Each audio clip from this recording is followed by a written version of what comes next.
예, 계속되는 아침 묵상에 같이 참여해 주셔서 감사합니다. 여러분들 환영합니다.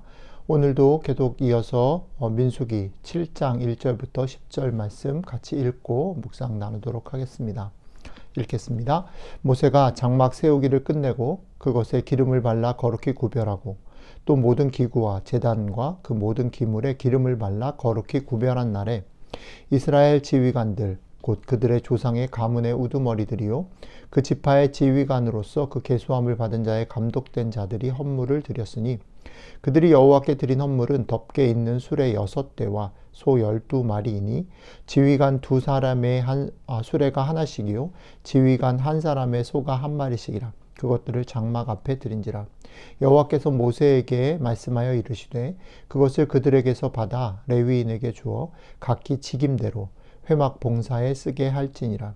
모세가 수레와 소를 받아 레위인에게 주었으니 곧 게르손 자손들에게는 그들의 직임대로 수레 2과 소 4마리를 주었고 무라리 자손들에게는 그들의 직임대로 수레 4과 소 8마리를 주고 제사장 아론의 아들 이다말에게 감독하게 하였으나 고앗 자손에게는 주지 아니하였으니 그들의 성소의 직임은 그 어깨로 매는 일을 하는 까닭이었더라.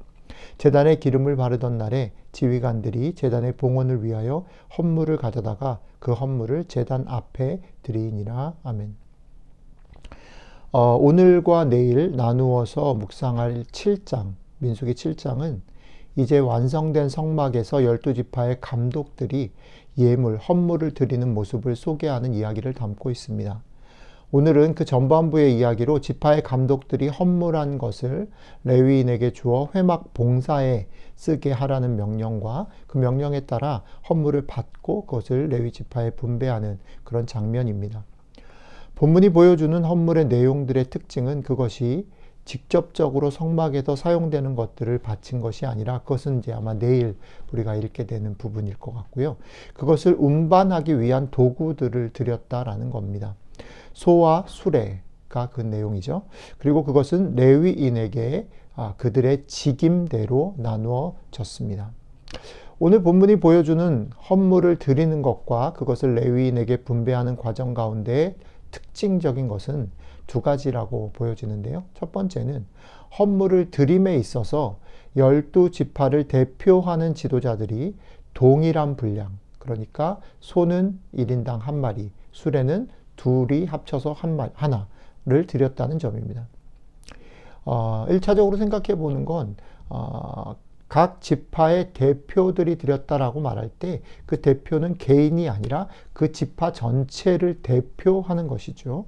예, 그런데 재밌는 건 뭐냐면 이 12지파의 그 지도자들과 백성들의 이름이 우리가 묵상하진 않았지만 민수기 1장 부분에 인구를 조사하는 부분에 순서대로 쭉 나오는 순서대로 이제 드리게 되는데요.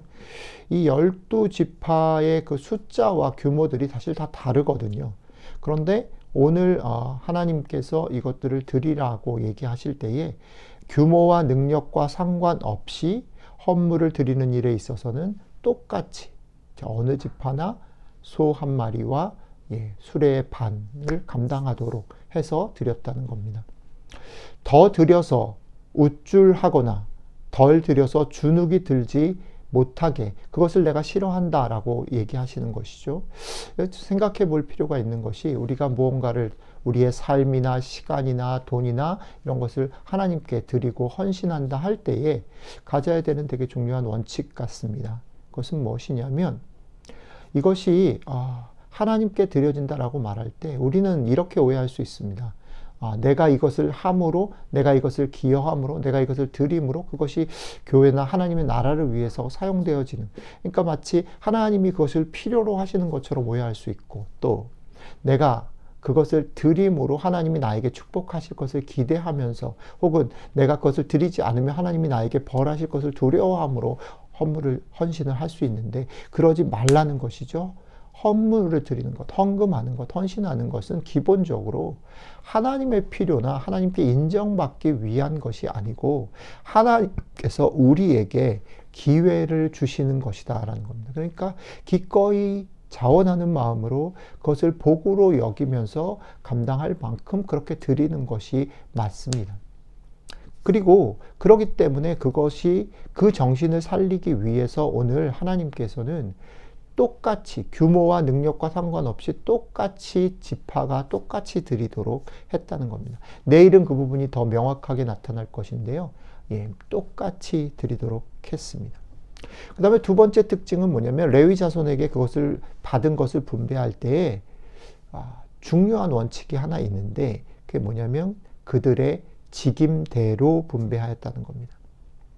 철저히 드려진 헌물은 성막을 유지하는 용도로 사용되어야 하고 철저히 그 기능을 위해서 나뉘어져야 한다는 걸 보여주는 거지요. 이것을 명확히 하기 위해서 오늘 재밌는 게 뭐냐면 레위 자손 중에 고핫 자손은 받지를 못했어요. 고핫 자손은 받지를 못했어요. 본문을 보면 이렇습니다. 읽어볼게요. 게르손 자손들에게는 수레 들과 소 4마리를, 무라리 자손들에게는 수레 넷과 8마리를, 그리고 고핫 자손에게는 주지 않았다. 이렇게 돼 있어요. 게르손, 무라리, 고핫이 나오는데 게르손, 무라리, 고핫에서 무라리는 2배로 받았고 게르손은 반 받았고 하나로 받았고 그 다음에 고핫은 못 받았다는 거죠. 그러면 우리가 생각할 때 그럴 수 있습니다. 고핫이 능력이 없나? 고핫이 불성실한가? 불충성스러운가? 무라리는 더 능력이 있고 인정받은 것인가? 아닙니다.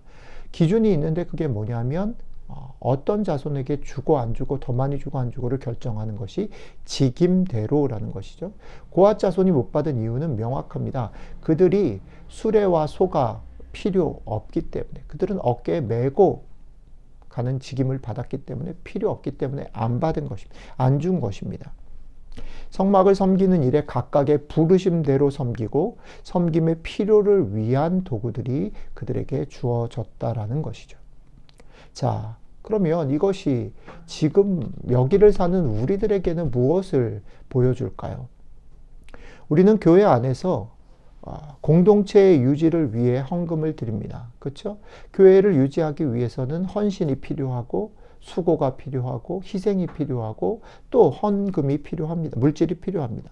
그런데 헌금을 드리는 것에 있어서 여러분들의 시간을 드리는 것에 있어서 여러분들의 헌신을 드리는 것에 있어서 오늘 성경은 중요한 규칙 2가지를 우리에게 이야기한다는 겁니다. 첫 번째는 여러분들이 시간이든 돈이든 돈이든 여러분들의 몸이든 여러분들의 재능이든 그것을 드릴 때에 많이 드림과 적게 드림으로 그것을 과시하거나 공동체 안에 영향력을 행사하려는 시도를 하나님이 기뻐하시지 않는다라는 겁니다. 하나님 기뻐하시지 않는 이유가 뭐냐면 헌신, 헌물, 헌금 이것이 원래 가지는 취지가 그것을 통해서 하나님이 쓸모를 채우는 게 아니고 그것을 통해서 하나님의 진노를 피하는 게 아니고 그것을 통해서 하나님의 복을 더 받는 용도가 아니라 하나님의 나라의 백성으로서 하나님의 나라의 일에 영광스럽게 참여하는 그런 기회가 제공되어지는 것, 그게 헌물, 헌신이라는 거죠. 그 정신을 살리기 위해서 하나님은 많이 드림과 적게 드림으로 그것을 과시하거나 영향력을 행사하려는 혹은 주눅드는 그 태도를 막으셨습니다.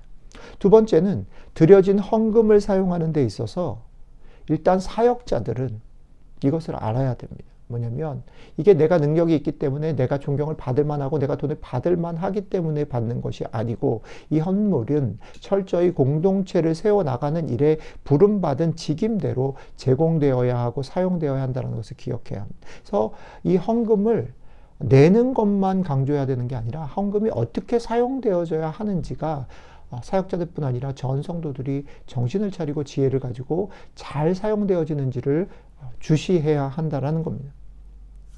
그러니까 교회 안에서 사역자들은 이걸 조심해야죠.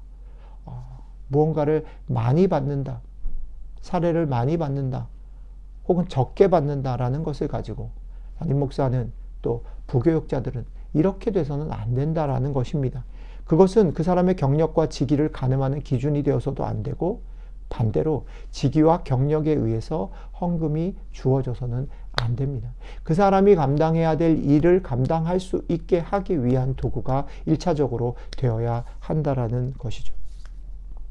이것은 공동체를 꾸려나가는 일에서뿐 아니라 조금 확장해서 얘기를 하면 우리가 우리의 일상을 살아가는 데 있어서도 마찬가지 적용할 수 있습니다. 하나님은 우리로 하여금 공동체를 꾸려가는 일뿐 아니라 이 세상 가운데서 하나님의 백성으로 세상을 섬기며 살도록 부르셨습니다. 우리는 세상을 섬기며 살기 위해서 때로는 우리의 시간을 드리기도 하고 우리가 우리의 재물을 사용하기도 하고 우리의 헌신을 사용하기도 합니다. 이런 것들을 이웃을 위해서 세상을 위해서 사용할 때에도 똑같은 원칙들을 기억하십시오. 그것은 우리에게 주어진 기회입니다. 그렇기 때문에 그것을 내가 많이 했다고 해서 자랑할 것이 아니고 내가 그러지 못한다고 해서 주눅이 들 일이 아니라는 것입니다. 그리고 내 돈은, 내 물질은, 내 시간은 지혜롭게 하나님의 부르심에 적절하게 사용되어져야 합니다. 내 기분에 따라서 내가 좋아하는 것으로 사용되어지는 것이 아니라 하나님이 오늘 나에게 이 사람을 맡겼고 이 일을 맡겼다면 그 일에 적절하게 지혜롭게 사용되어져야 한다는 겁니다. 기억하십시오. 분명히 공동체를 꾸려나가는 일에는 비용과 수고와 물질과 시간의 헌신이 필요합니다. 그런데 공동체를 위해서 헌금하고 그 헌금을 사용할 때 오늘 주신 이 기준을 잘 적용하셔서 헌금하고 헌신하고 또 그것을 사용하시는 성도님들, 교회가 되었으면 좋겠습니다. 그리고 또 조금 확장해서 우리의 삶에서도 이런 원칙들을 가지고 내 것이 아니라 하나님의 것을 우리가 지혜롭게 사용하는 그런 복된 하나님의 백성들이 되시기를 주님의 이름으로 축복합니다. 기도하겠습니다. 하나님, 우리에게 오늘 성막이 완성되어졌을 때에 헌물을 드리는 일들을 통해서 그것들을 분배하는 일들을 통해서 우리의 삶에 또 우리 공동체를 세우는 일에 우리의 시간과 몸과 물질을 드린다 할 때에 어떤 기준을 가져야 되는지를 말씀해 주셔서 감사합니다.